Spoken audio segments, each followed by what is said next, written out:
for the Senate Education Committee meeting. We are going to, committee, have a briefing today on JAG-K. We have with us today Chuck Knapp, President and CEO of JAG-K. Chuck, thank you for being with us.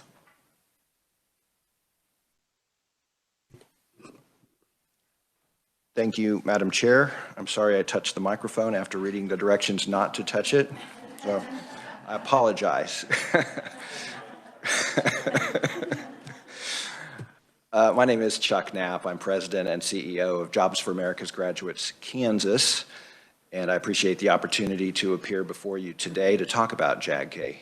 At JAG-K, our mission is to help all Kansas students have successful futures. And our part of that mission is to help those students who are facing some extra challenges, help them overcome those challenges, graduate from high school, and get on a successful career path. We are an in-school program. It is an elective class in the school. We have a career specialist in the classroom that teaches employability and leadership development skills. We have 87 competencies within the evidence-based JAG model that we teach our students, and we primarily do that through project-based learning activities. We also require community service of our students, and we teach them financial literacy. Our goal is to prepare them for success after high school. We've been very successful in the state of Kansas with this 12-month model. And when I say 12 months, I mean we are helping our students, supporting them through the summer months as well. So when school is not in session, we are helping them with summer employment opportunities. And frankly, in some cases, it's just we're the consistent adult in their lives. We also have a unique feature that is a 12-month follow-up with our seniors. We have a 97% graduation rate over the past 3 years. But if our students don't graduate in May, we still have that 12-month follow-up period to help them with credit recovery or get a GED. And so, in addition to the data we keep on academic progress, we also put a lot of emphasis on career readiness and employer engagement. Our first name is Jobs, so we want to stress the importance of being career ready and helping our students with work-based learning opportunities. We had a study by Drexel University about 3 years ago, and their research showed that nationally, JAG students were 230% more likely to be employed than students who did not go through a JAG program. We are preparing our students for post-secondary success. In Kansas, we have 78 programs across the state. Most of those programs are high school programs, but we do have 8 middle school programs serving students 6th through 8th grades. We're serving approximately 4,000 students in 43 school districts, and that 4,000 does include our follow-up students. We have a class of 904 follow-up students this year. Our funding has primarily been through a TANF grant through the Department for Children and Families. Right now, that's about 85% of our revenue. The school districts also pay a program fee of about $11,000 per program. So in Topeka, for example, we have 4 programs in Topeka. We have 2 at Topeka High, 1 at Topeka West, and 1 at Highland Park. So USD 501 gives us a program fee of $44,000. Each program costs us about $74,000. So most of that is subsidized through the TANF grant. We also have started 4 years ago a program specifically for students in foster care. It started as what we called Success Academy. We've changed the name to Transition Services.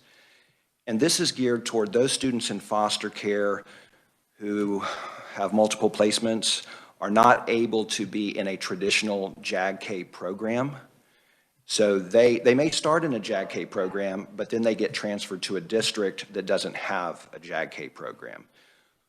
We support them. We aren't able to introduce all 87 competencies, but we try to focus on those competencies that are unique to students in foster care. In fact, we've added some competencies, such as getting a driver's license, because a lot of students in foster care don't have that adult in their lives that can help them with basic life needs and life skills like that.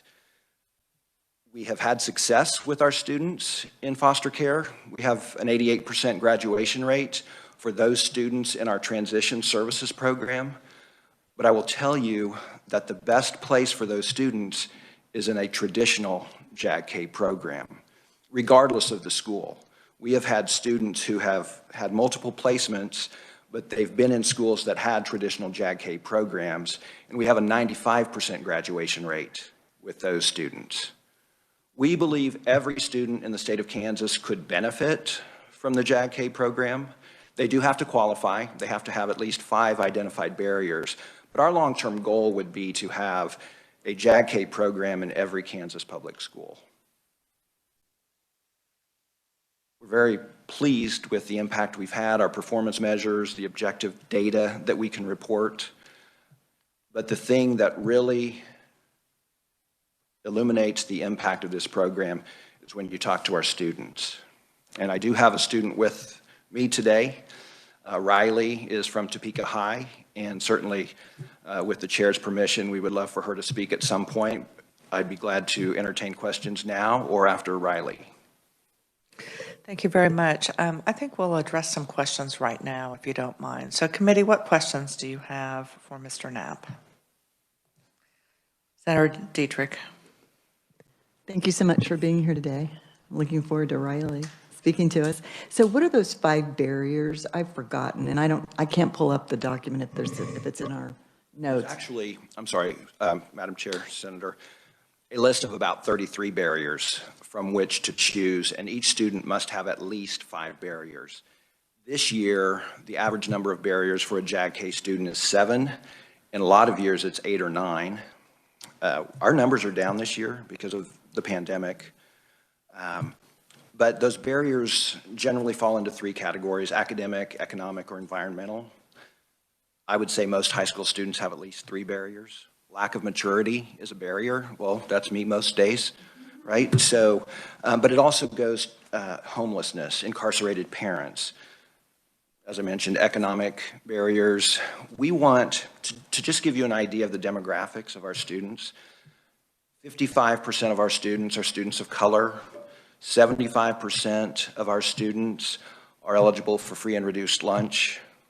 Just about half of our students are in the bottom 25% of academic class rank. So that gives you kind of a snapshot. But I will also tell you that our evidence-based model requires that we also have 10% in the top 25% of class rank, because we are looking at peer modeling. We work in teams, so the project-based learning activities have our students working together to solve real-world problems, and these students learn from each other. And they also get the experience of leveraging their skill set to help the team. They may be really organized. They may have horrible grades, but they know how to speak. So they see success. They build confidence when they have the opportunity to work with their peers. And frankly, Riley's going to talk to you. If you look at her GPA and you look at her involvement in activities, you would wonder, why is she in JAG-K? Well, she's in JAG-K, and I'll let her tell her story as much as she wants, but all of our students have some kind of challenge, just like all of us adults in this room have some kind of challenge. And so it works. The model is over 40 years old. It works in urban districts, rural districts, and all districts in between. Other questions, committee? Yes, you may follow up. As a follow-up, because some of us aren't that familiar with the JAG-K program, I am, but I still need reminding. What do you think the greatest component for success is? Is it the person that you have in the building working with the program? Is that the key? It is a combination. We have a great model, time-tested, evidence-based, a lot of research went into it, but if you don't have the right person executing the model and you don't have a person who can build relationships and trust, it's not going to work. And we also need districts that are good partners. We need good school counselors. We need flexibility, and sometimes that is a challenge. There are hard deadlines with counselors, especially in large schools, and if they can't move a student who needs JAG-K in the first 2 or 3 weeks of the academic school year, they can actually be harming their student. And we have great school partners, but it takes that combination of things. So why don't you share with us a little bit, if you would, because you indicated here in Topeka, in one high school, you have 2 programs. So how do you have 2 programs in one high school? Well, Topeka, every school district has an annual budget process and priorities. We had 6 programs in Topeka, 2 programs at each high school, and it was determined before this current school year that they needed to drop 2 programs because of some budget priorities. We were able to keep 2 programs at Topeka High. Frankly, we would love to have 4 programs at every high school. In Kansas City, Kansas, Senator Petty, we actually do have a Go Deep pilot at Washington High School where we have 4 programs at Washington High School. And Mary Stewart, the principal there, has been very supportive of JAG-K. I'm sorry, Wyandotte. We're at Wyandotte, yes. We do have a program at Washington, but 4 at Wyandotte and the feeder middle school program into Wyandotte High School. And I should get that right because our regional manager is an alum of Wyandotte County and a former specialist, so she's probably going to email me after this.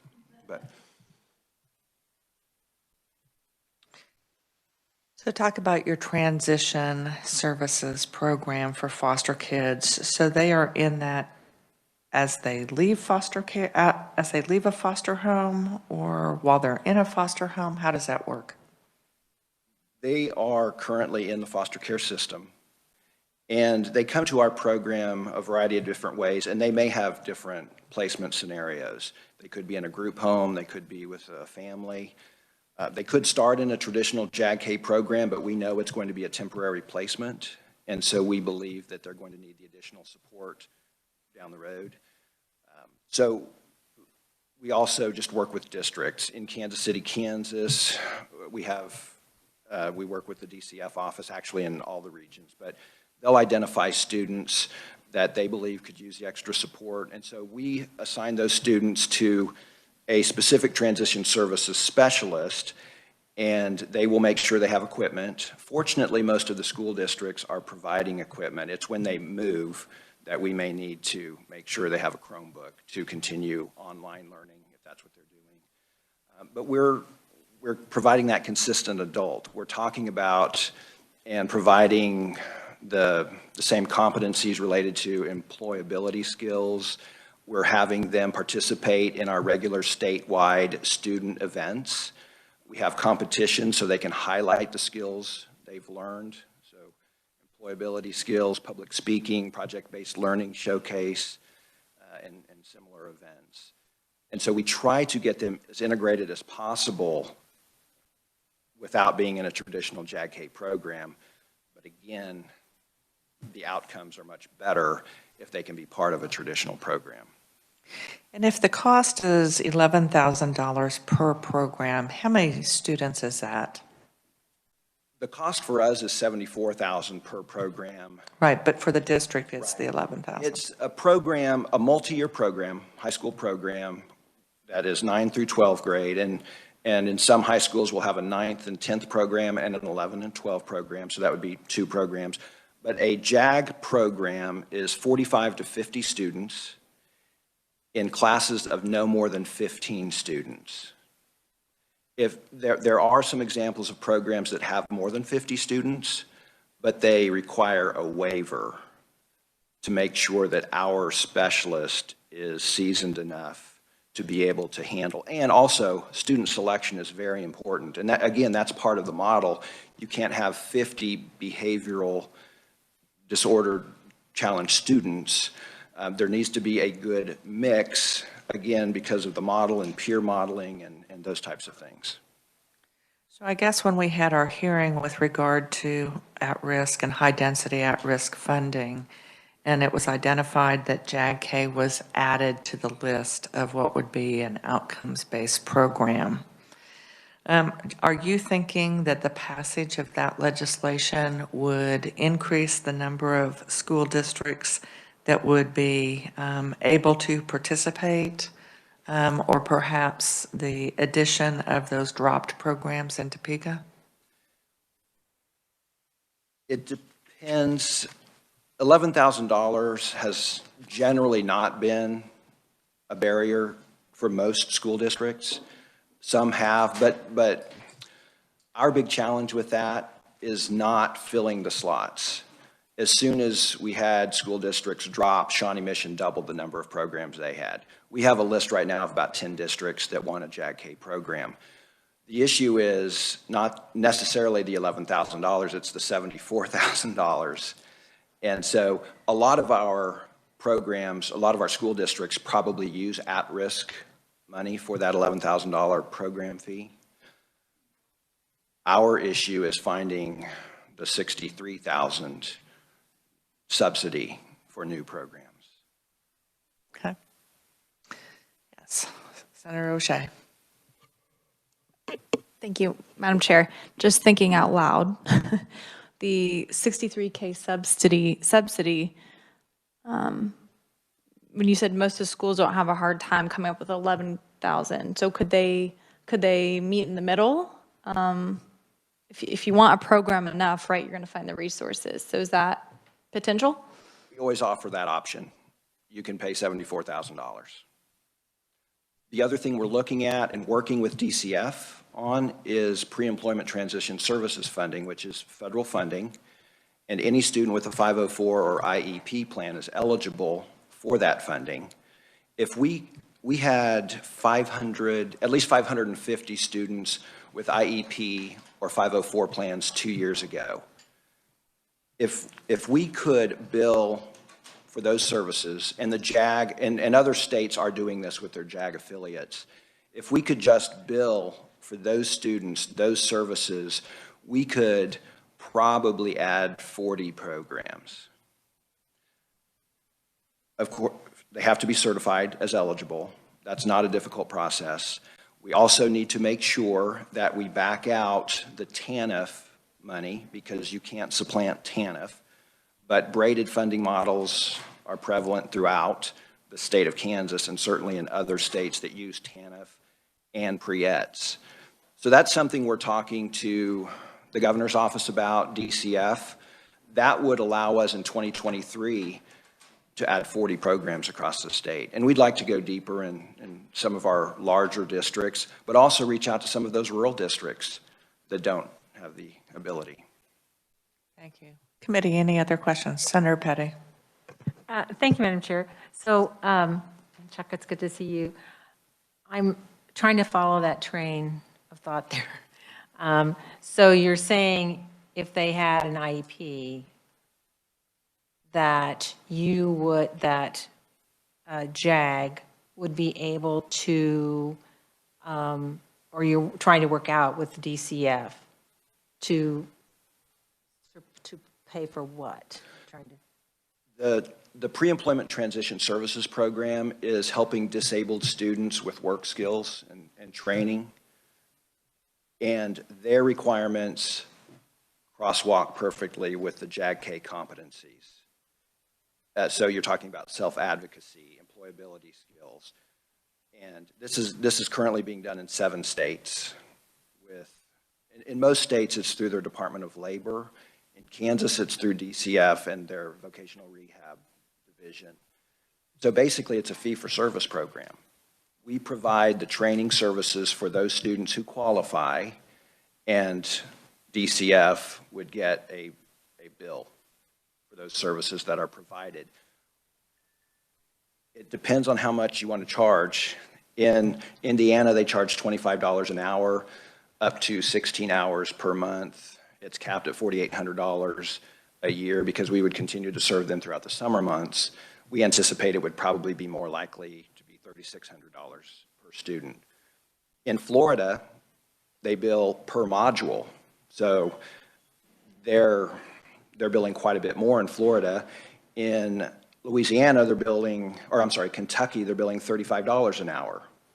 And again, fee for service. So we would back that amount out. Let's say it's $4,800 for a student at Wyandotte High School, then we would credit the TANF grant if it's, or not charge the TANF grant $4,800.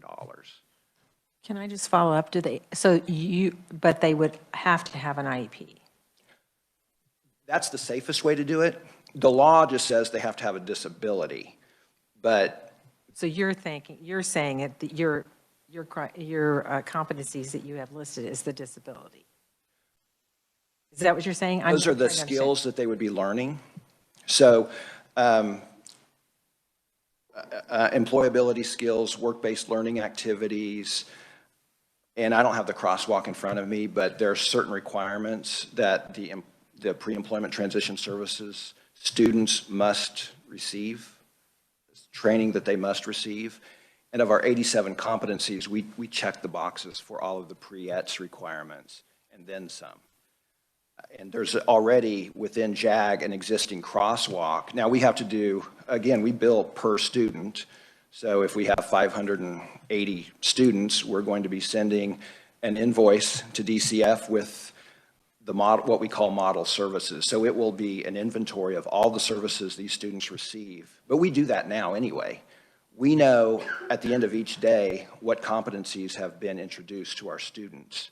So it's just, it's bookkeeping and matching up the services with whatever the rate is and billing for that, and then making sure we don't double bill TANF for that. Nobody wants that, obviously. But because we could then leverage that TANF money that's not being spent, we could add programs. Thank you. Senator Sykes. Thank you, Madam Chair. Thank you for being here, Chuck. If money was not a problem, well, we could put this in every school. Talk to me about the trained JAG specialist who's in there and keeping the fidelity of the program. Do you feel like you could meet the demand by people providing the service? Yes, as long as you didn't ask us to do it next month. We have a number of resources available to us, and to brag on our people, the national organization actually uses JAG-K staff to train other affiliates. We have an excellent team. We have a full-time state training director. We have an annual training event on the JAG model, but certainly you have to hire people, and there's a process for that. The ideal situation would be know a few months at least in advance that there was going to be funding, so we could also, and we've got a plan, we just need to come up with money, right? We would need to add an extra HR person. We would need to add half an administrative person. So we've gone through that exercise, but definitely we would need some lead time, because you also then have to work with the school districts, get the partnership agreements, the boards of education to approve, and those types of things. But yes, we could scale up, and we have plans at least to add 40 programs in 2023. If we were going to have a program in every public high school, and I think there are 393, perhaps it's somewhere in that neighborhood, it would cost about $29 million to do that. That's just all in, not distributing the funding sources and that kind of thing. But we could do it. Time would help us do it easier. If I may, how long does that training for each specialist take? Well, and there's training throughout the year as well. And then JAG National also has a summer training. They also do online training. We have a resource called the JAG Genius, which is our learning management system, which is online, so anyone in the nation can access that. Our training session is a week long in July, and we'll have one day that's pretty focused on new specialists. So they get extra, and then we will dig into what we call the JAG Advantage, which is employer engagement, project-based learning, and trauma-informed care. So we will spend a day on each of those topics. We've been doing it for a while, and as I said, we have a very good training team. So, because it's important that our folks are trained and not feel like they've been thrown into the deep end of the pool. Last question, Senator Petty. Thank you. And I guess I maybe should know this, but can you share with us what's been the retention rate for your JAG specialists? Right now, it is 86%. That's through February 26th. And the only reason I know that, Senator, is because our board meeting is tomorrow and I report on that quarterly. Our goal is 90% retention. I will tell you that that's high for historically. We have gone through a period where we needed to make sure everyone was on board with our culture. And our culture has been adapted from Patrick Lencioni's Ideal Team Player. I don't know if you've read that, but he says there are 3 traits for an ideal team player: humble, hungry, and smart. Those are the types of people we're trying to hire. And we've had to make sure that those are the types of folks that are on the team. Thank you very much. I think at this time, we really would like to hear what Riley has to say. So if you would give her a brief introduction for us. I would love to. Riley Atkinson McClary is a senior at Topeka High School. She is very involved, has a great GPA. She just got back from the state girls basketball finals where she was a cheerleader. She is going to be a diver this spring. First time she's ever done that, but she took a course over the summer. So she is certainly a very outgoing student. She knew about this Friday. We had another student that was going to do this. Unfortunately, he became ill and wasn't sure that he should be here. And so Riley jumped in and offered to help. And I don't want to steal her testimony, but she's also vice president of her local career association at Topeka High School. And that's one of the parts of the JAG model, because a lot of our students aren't like Riley. They don't join anything. They're not active in school. So the career association gives them that opportunity. So I'm pleased to introduce Riley Atkinson McClary. Thank you. Welcome, Riley. First, I just want to thank you all for your time and the opportunity to speak. And we're going to need you to lean right into that microphone. Right here, is this good? Yep. Okay, I just want to thank you all for the opportunity and the time to speak first. I'm going to start with just a brief background of myself. So I come from a bit of what's called a broken home. I live with my mom and my brother. He's at college right now, though. But my dad spends a lot of time in and out of jail, and with an alcohol and drug addiction. So my mom brought me up by herself pretty much, and we survive off of her income. So there's a couple of my barriers there. Recently, my family struggled with a lot of loss, which the program director at my school, Ms. Canty, has helped me through.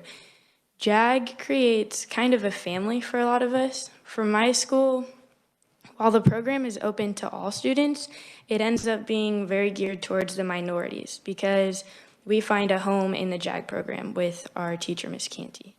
So JAG helps us with our academic futures as it's applying for college, writing scholarship essays, finding the scholarships to write the essays for, and all those things. It also helps us with the employability skills that Mr. Knapp was talking about, like applying for jobs, being ready for the interviews, all those kinds of things, which I find to be very helpful and important, as a lot of us don't have the guidance or the people to help us get to those interviews or to know what to do and what to say and how to talk and prepare for all of those things.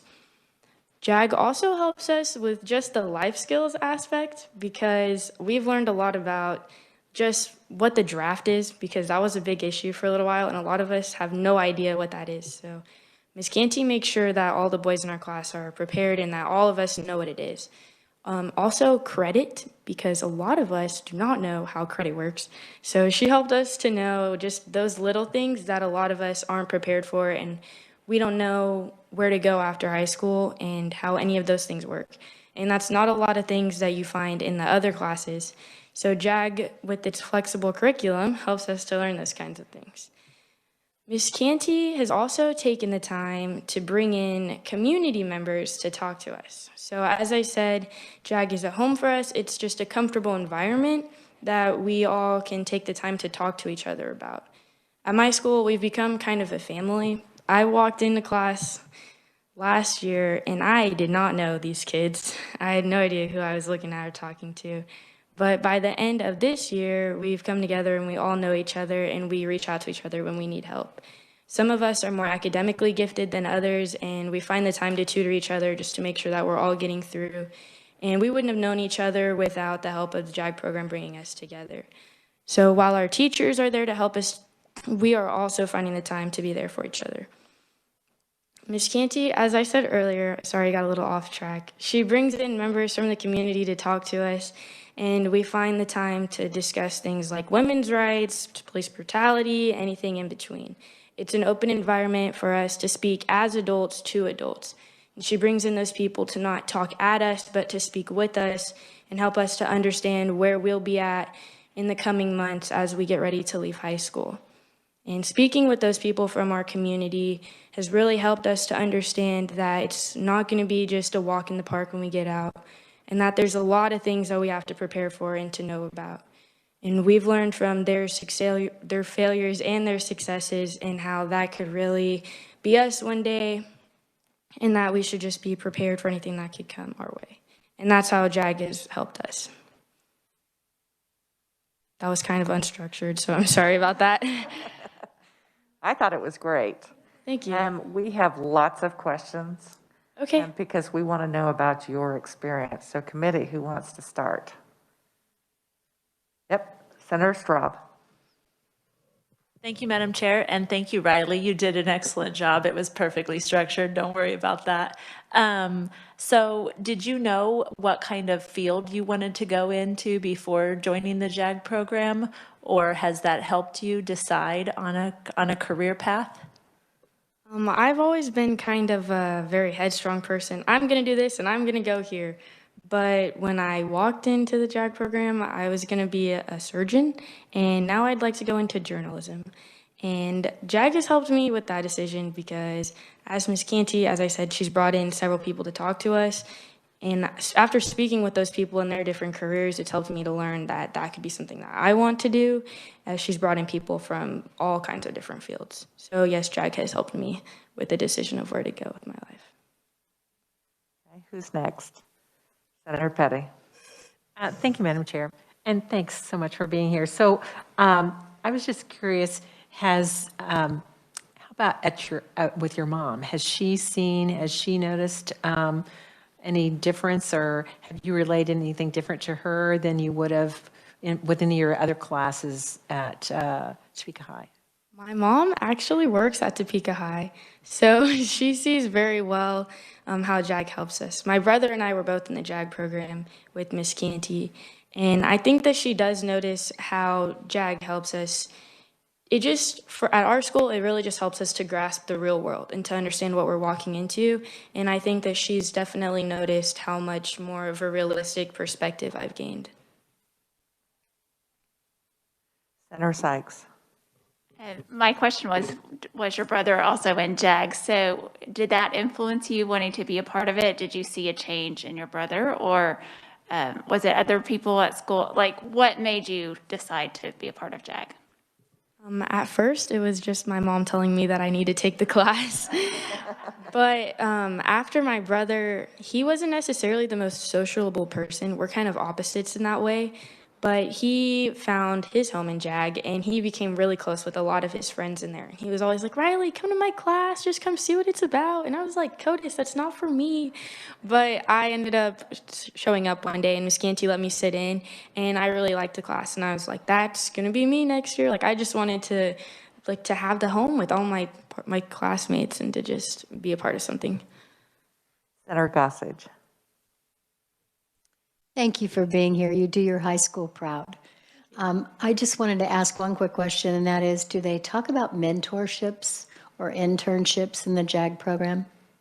Yes, actually, not this year because things have been very closed off, but last year we had an assignment to shadow someone. It was a job shadowing project. So we all had to go and find someone in our community that was part of a career or program that we were looking at and where we wanted to see ourselves, that we had to go reach out to them by ourselves and find the time and schedule the meeting to interview them and then to find a day to shadow them and then write the essay about it. So yes. I just want to offer, if I may, Madam Chair, two things, and that is, my daughter-in-law grew up in Newton, Kansas, and she's a surgical oncologist at Mayo Clinic. That is so cool. And my daughter went to DeSoto High School, and she is executive editor for Inc. magazine in New York City for the Inc. 500. So I've got a couple of mentors for you if you ever need that. Chuck knows me, you can reach out to me, and I'd be happy to help. Thank you so much. I would love to take advantage of that. We would love for you to do that. Talk to us, Riley, if you would, about how you think getting through COVID. Being a participant in the JAG program is different from those kids at your high school that haven't been in a JAG program. How do you think getting through this COVID and not necessarily having the normal face-to-face classes, how is that different for you and your group? Like how is the class different from other classes? How do you think the high school experience is different for those of you that are in JAG from those that aren't? I think it's been different with the COVID experience just because Miss Canty, since our class is smaller, our class is about 8 people. So Miss Canty has the opportunity to be really close to us and to make sure that we're all doing well. I know COVID has been really hard on a lot of us, like mentally and emotionally, and I think that she's, like her being there and just offering to help us and to be there to support us whenever we need, and for her offering her classroom for us to be able to come in just to work on things in school, I know has helped a lot of us. And I know a lot of other students don't have that because they don't have a teacher that's as close to them. So I think that educationally and mentally, it's been good for a lot of us. Thank you. Senator O'Shea. Thank you, Madam Chair. Super glad you're here. I was curious, now my question's gonna float away. Oh, I remembered. The structure. So do you meet as a class every day? Is it in the place of another class hour, or how is this structure set up? JAG is an elective class, so we see Ms. Canty, well, because of our schedule at school, we're in a hybrid schedule, and we only have 4 classes a day, so we see her 3 days a week. I see her on Tuesday, Friday, and Wednesday. Wednesday we have a remote day, but normally we would see her 4 days a week at my school. So we see her quite often, and it just takes the place of like a normal class. Any last questions, committee? Riley, thank you so much for being here. We feel that we learn the most when our students come in and share with us, and today was no exception. You did a wonderful job of sharing your experience, and do make sure that you get from Senator Gossage that contact information, because that wasn't an empty offer. She'll follow through with you on that, okay? Thank you all so much. Thank you so much. And Mr. Knapp, thank you again for your presentation today. We really appreciate it. We had to get through the nuts and bolts also, so thank you so much. Committee, that's going to end our briefing on JAG-K. At this time, I would like us to go back to the bills that we had hearings on last week. And let's start with HB 2124. And Tamara, our reviser, would you just give us a quick explanation on that? Thank you, Madam Chair. House Bill 2124 relates to healing arts schools. The bill would specify that any law prohibiting the practice of healing arts by a business organization would not apply to a healing arts school clinic if it is under the supervision of a person licensed to practice the same branch of healing arts, so long as the healing arts school clinic is approved by the Board of Healing Arts, a nonprofit entity, and either approved by the Board of Regents or exempt from their approval under the Private and Post-Secondary Educational Institution Act. Additionally, the bill would clarify the law regarding training for students at affiliated off-campus clinics, and I'll be happy to answer any questions. Committee, are there any questions? Senator Dietrich. I apologize, I'm not able to get onto all my documents. I don't know what's going on with my technology today. Is this the Cleveland Clinic bill? It is. Thank you. It That's all I is the need. Thank Cleveland you. Clinic bill. And in fact, that's what I was going to follow up with. This is the bill that we put on the consent agenda because it had been heard and we had voted on it last year unanimously. And so do I have a motion to put House Bill 2124, there we go. Make a motion to Senator put Petty. House Bill 2124 on the consent agenda. Okay. Second from Senator Dietrich. Is there any discussion about that? All those in favor say aye. Any opposition? Okay, that passes unanimously. So HB 2124 passes out of committee favorably to go on the consent agenda. Now I would like us to turn to HB 2070. And if you could again give us a review on that, Tamara.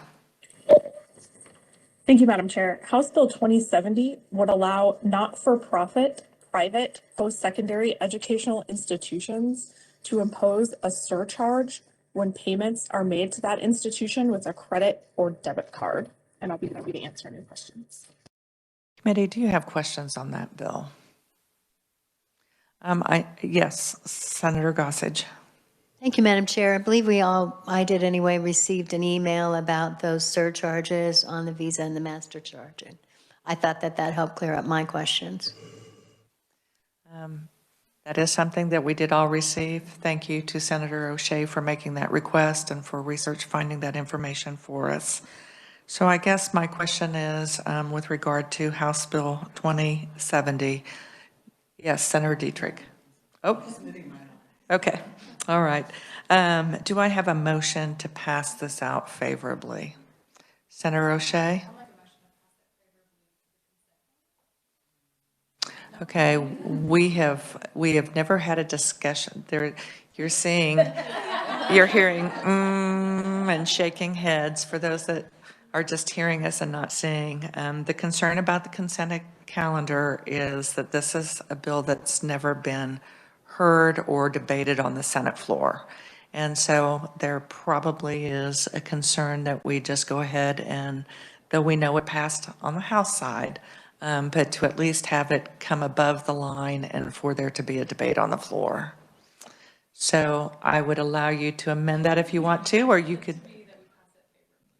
Okay, so I have a motion from Senator O'Shea that we pass out House Bill 2070 favorably. Do I have a second? I have a second from Senator Gossage.